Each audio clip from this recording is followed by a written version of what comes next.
Hello, and welcome to Gate 4 or Gene Key 4. Before I dive in, just a reminder that there's some links below, a energetic boundary visualization, and my podcast. As well, I am offering 33% off a quantum human design reading. That's $110 off the price. So you're paying around $200 and something dollars, $220 for the 90-minute human design reading. And if you want me to go into some of your gene keys, let me know when you sign up. The code is also below. It's Spirit 33. So let's dive into Gate 4, Gene Key 4. We are transiting this August 12th to August 17th. This one is very dear to my heart, or to who I am. This is my unconscious sun. And you find Gate 4 in the Ajna, and it connects to the head via Gate 63. And this is collective logic circuitry, and it is the channel of logic. Quantum human design name for this is possibility, and the traditional human design name is answers, and the I Ching is youthful folly. So this transit is really highlighting the energy to embrace ideas as possibility and to use possibility to stimulate your imagination so that you create an emotional response in your body. Your mind is that powerful. Think of when you worry about something, that's your mind thinking about something, your body has a physical response to that.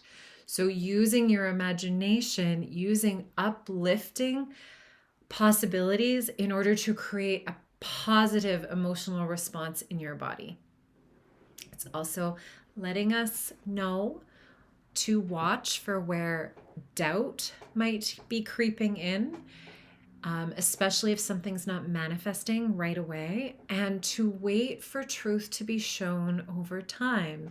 Logic needs to gather data in order to understand. Okay. The shadow side, we find doubt, especially self-doubt.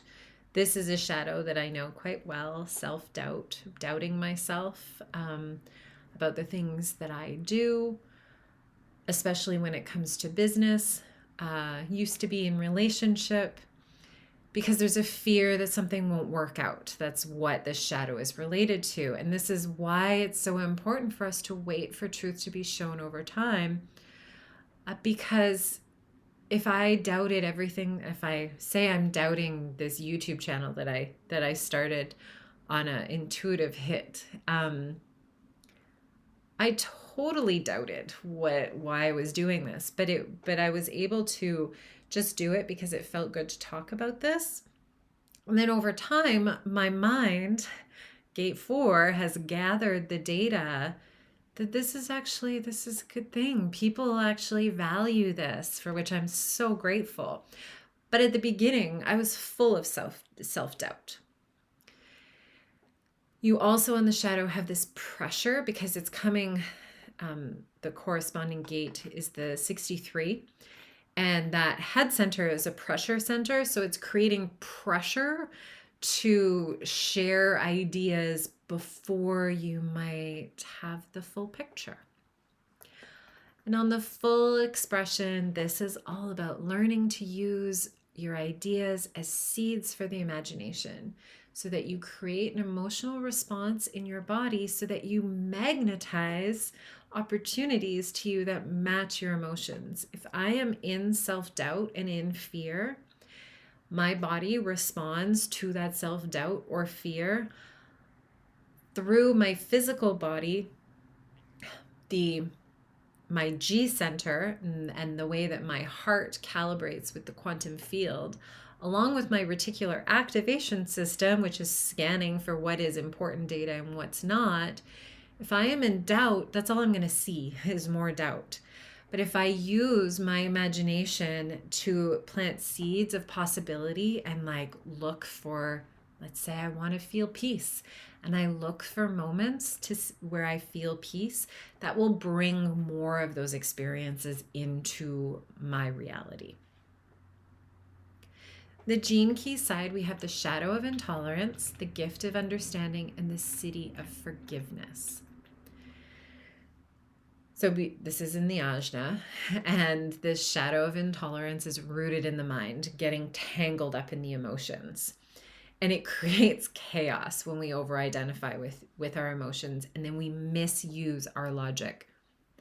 I know this so well because when we have emotions that are triggered by worry, doubt thoughts, we then hook into those emotions, and then that reticular activation system I was just talking about logically determines, oh, well, things are really shitty, so pay attention to all of the shitty things, hence missing what's good, which turns into this chaotic experience of being tumbled around in your emotions and using this distorted logic to feed that lower frequency emotional reaction.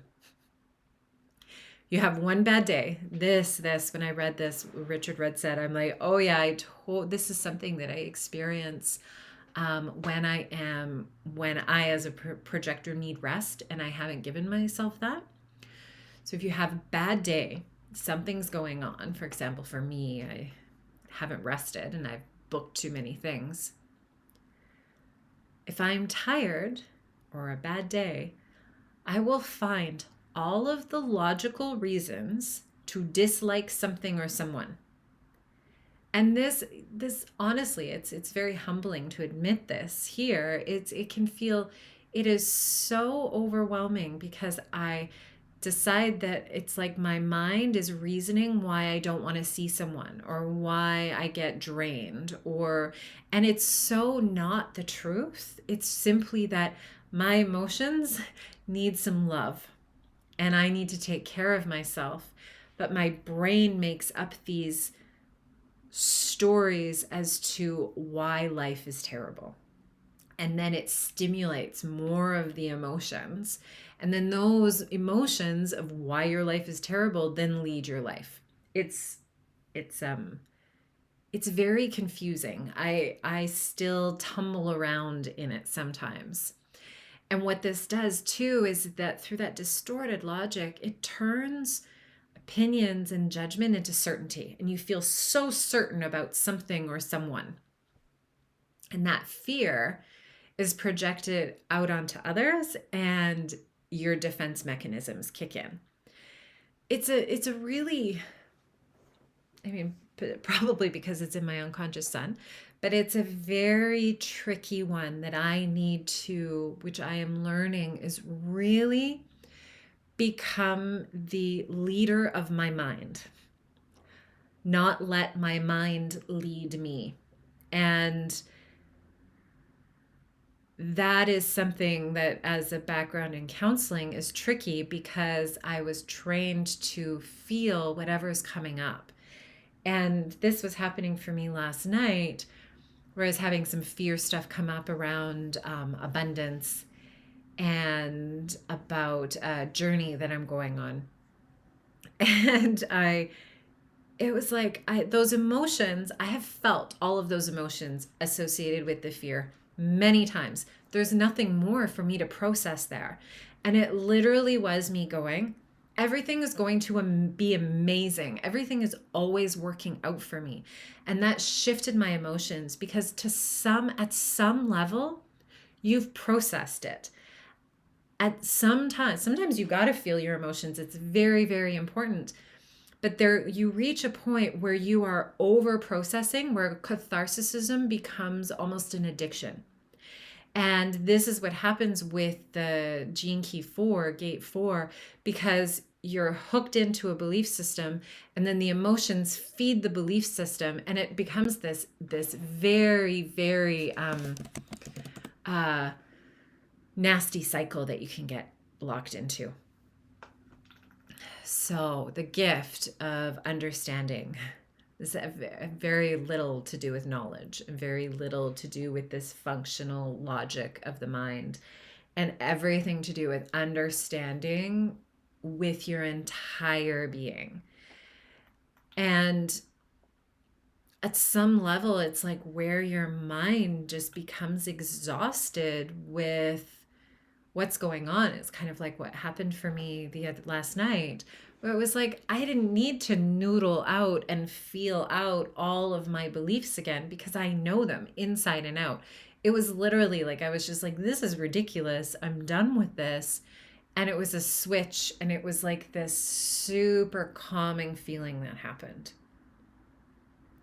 This gate, this gene key, is also why I communicate with my guides, why I communicate with my higher self.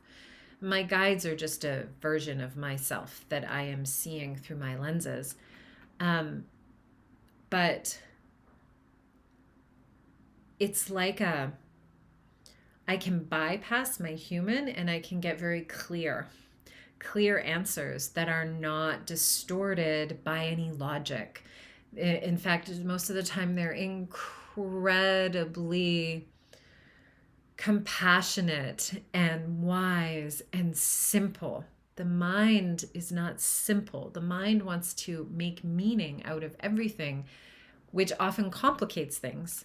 But understanding, there's a simplicity about it where it's like, and it sometimes just like strikes you and you're like, oh, this is what's happening, right? And it's like the mind needs to get quiet and you need to become you, your soul, your spirit, your higher self, whatever you want to call it, is in the driver's seat, not your mind. This Siddhi is forgiveness, and this is all about truth, seeing truth behind the form, behind what is seen. Richard Rohr calls this divine grace. It is the way that I kind of am feeling into it now is it's like heart to heart connection. So that no matter how a human being is showing up in front of you, you feel the truth of them underneath all of the masks and behaviors and defense mechanisms. Let's pull a card and see what the Fae have to say about this. I appreciate all of you watching, watching and these rough videos that aren't edited. It means a lot to me that I can just show up and not have to edit anything. Sometimes all of that makes everything more complicated, right? Let's see here. So we've got the Fae Les Guna. I hope you can see that. And she has these frog feet. And she has lots of beings, little beings around her, fairies and earth sprites. And for me, what's just coming with her is she's showing us to walk between the earth and the water.